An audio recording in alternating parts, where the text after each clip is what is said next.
If you're looking for an easy, budget-friendly way to help your local ecosystem, you're in the right place, because today I'm going to be upcycling this plastic container into a native bee hotel. So grab your plastic for upcycling. Let's get started. But before we get into what size container works best for this project, I want to touch on the nesting materials. The nesting tubes that I got from Crown Bees, not a sponsor, just a fan. And these guys are 6 inches long. If you have nesting materials that you source from other areas, you want to make sure that they are at least 4 inches long, because what the bees end up doing is that the females are laid in the back of the tube and the males are laid in the front.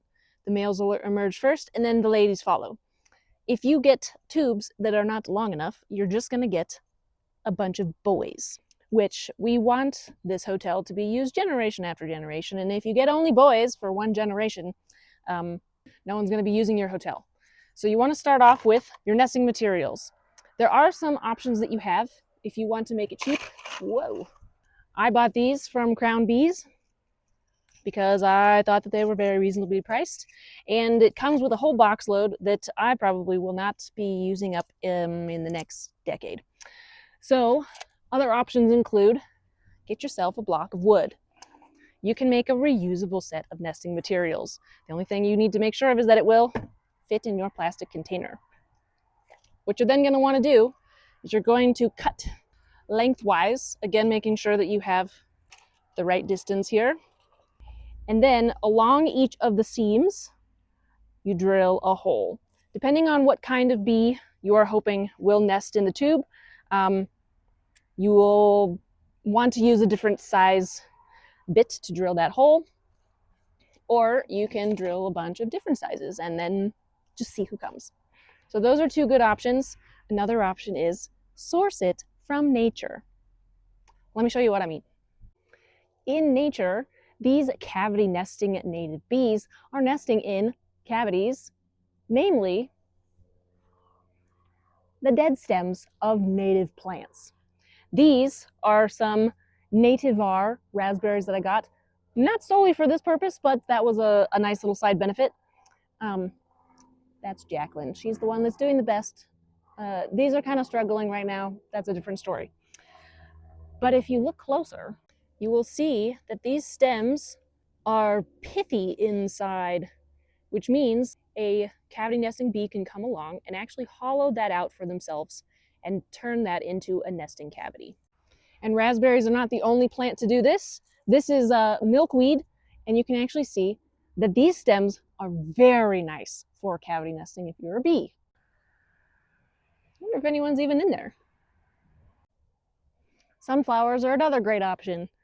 They have huge stems. I could go on, and will in a different video, but just know that there are plenty of options locally in your ecosystem that already exist. So whether you are buying them, making them, or sourcing them locally, then all you need to know is that your container is 2 to 3 inches longer than your nesting materials. So my nesting materials are 6 inches, and this container is just under 9 inches, which means it is perfect, because we don't want the nesting material to just sit right up against the edge. It's not the end of the world if that does happen, but I like it to have a little bit more of a little front porch, because the bees do sometimes crawl out of their little tunnels there and kind of orient themselves in the morning before they stretch their little wings and fly off into the day. So you want them to have a little bit of a gap down here. If you don't have a gap down here, that is fine, but you do want to make sure that you have an awning at the top. That is to make sure that any weather does not negatively impact your bees when they are in your hotel. So next, you have to decide if you're going to paint it. The bees do not care, I promise you that. Whether you have used this container for something else or it's a brand new container after its first use, they really don't care what it looks like. If you do have time to make more than one, I would encourage you to experiment, because bees see colors differently than we do.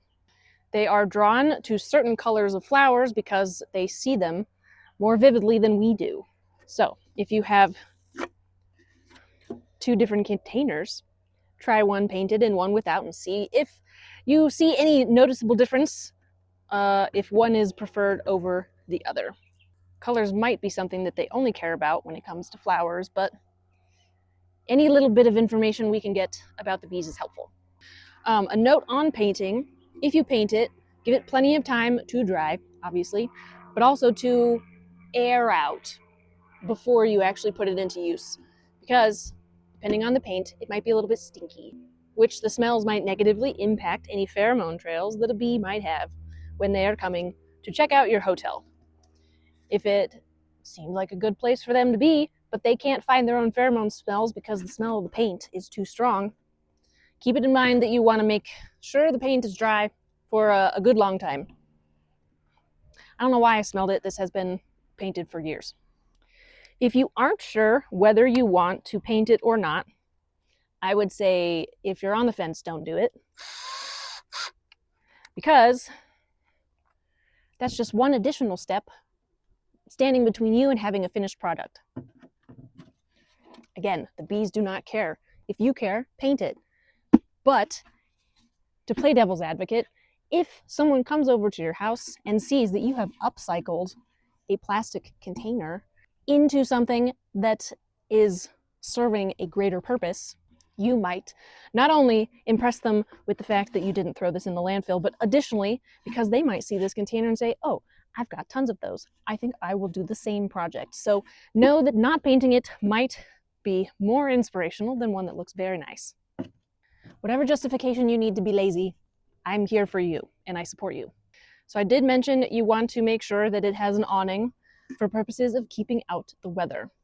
Plastic is very good at keeping water out, but it also means that it's very good at keeping water in, which we definitely don't want. So when you have decided which way you want your bee hotel to be oriented, you pick the bottom of it and put it in a drainage hole.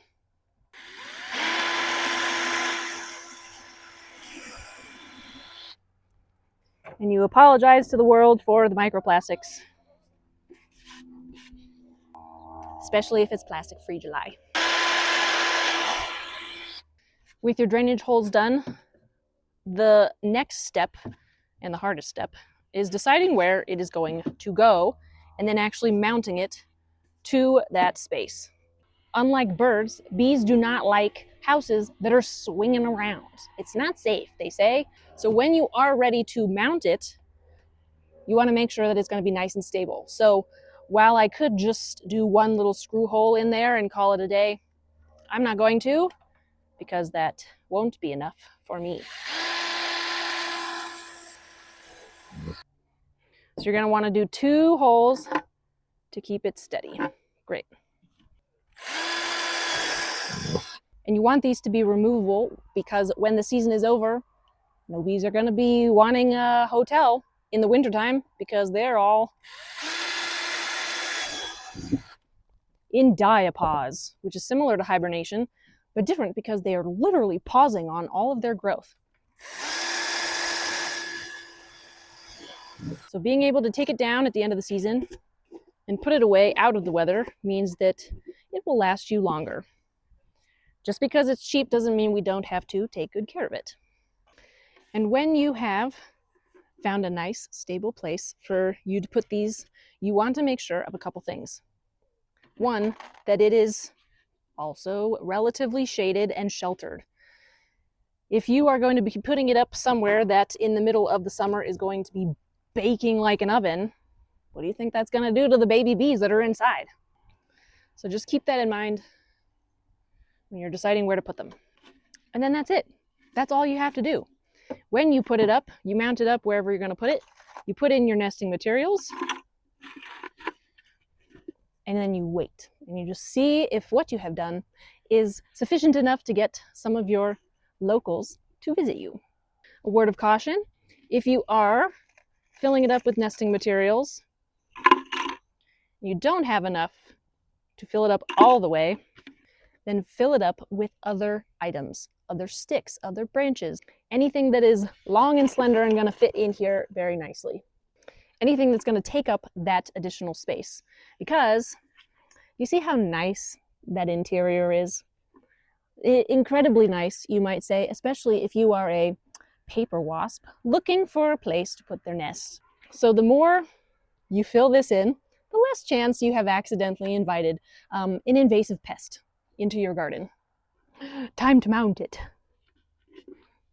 The last thing to make sure of when you are mounting your bee hotel is that it is at least 3 feet off of the ground.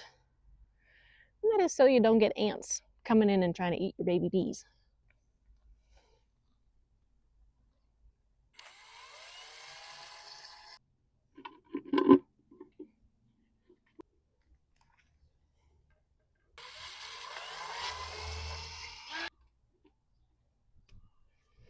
And there you have it.